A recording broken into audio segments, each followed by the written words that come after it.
നമസ്കാരം. Today at മലപ്പുറത്തിലേക്ക് സ്വാഗതം.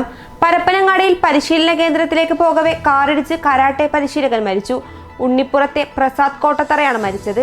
ചിറമംഗലം ടർഫിന് സമീപത്ത് വെച്ചായിരുന്നു അപകടമുണ്ടായത്. ജില്ലയിൽ മാവേലി സപ്ലൈകോ സ്റ്റോറുകളിൽ സബ്സിഡി സാധനങ്ങൾ ഇല്ലാത്തത് ജനങ്ങളെ വലയ്ക്കുന്നു.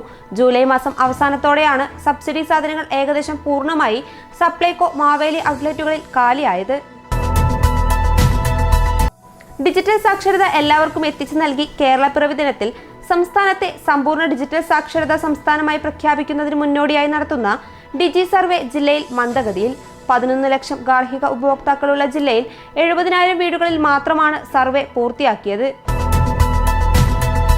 ജോലിക്കെന്ന് പറഞ്ഞ് അന്തർ സംസ്ഥാന തൊഴിലാളികളെ കൊണ്ടുപോയി പണവും മൊബൈലും മോഷ്ടിക്കൽ പതിവാക്കിയയാൾ പിടിയിൽ. പാണ്ടിക്കാട് കൊളപ്പറമ്പ് സ്വദേശി കുന്നുമ്മൽ സുനീർ ബാബുവാണ് അറസ്റ്റിലായത്. 2 ഇടങ്ങളിലായി നടത്തിയ പരിശോധനയിൽ MDMAയുമായി 2 പേർ പിടിയിലായി. കുറ്റിപ്പുറം മിനി പമ്പയ്ക്ക് സമീപം വിൽപ്പനയ്ക്കിടെ മാറഞ്ചേരി പുറങ്ങ് സ്വദേശി തൃക്കണ്ണാശ്ശേരി അഖിലാനന്ദാണ് പിടിയിലായത്. ഇയാളിൽ നിന്നും 3 ഗ്രാം MDMA കുറ്റിപ്പുറം പോലീസ് പിടിച്ചെടുത്തു. രാമനാട്ടുകര പാലക്കാട് ദേശീയപാതയിൽ ഐക്കരപ്പടി പുത്തൂർപ്പാടം റോഡ് ജംഗ്ഷന് സമീപമുള്ള കുഴി അപകടക്കെണിയൊരുക്കുന്നു. റോഡിന്റെ പാർശ്വഭിത്തി ഇടിഞ്ഞ് രൂപപ്പെട്ട കുഴിയാണ് അപകടക്കെണിയാവുന്നത്. കടലാക്രമണത്തിൽ തകർന്ന പാലപ്പെട്ടി അജ്മീർ നഗർ റോഡ് പുനർനിർമ്മിക്കണമെന്ന ആവശ്യം ശക്തമായി. പെരുമ്പടപ്പ് പഞ്ചായത്തിലെ അജ്മീർ നഗർ തട്ടുപറമ്പ് മേഖലയെ ബന്ധിപ്പിക്കുന്ന തീരദേശ റോഡാണ് മാസങ്ങൾക്ക് മുൻപുണ്ടായ കടലാക്രമണത്തിൽ തകർന്നത്.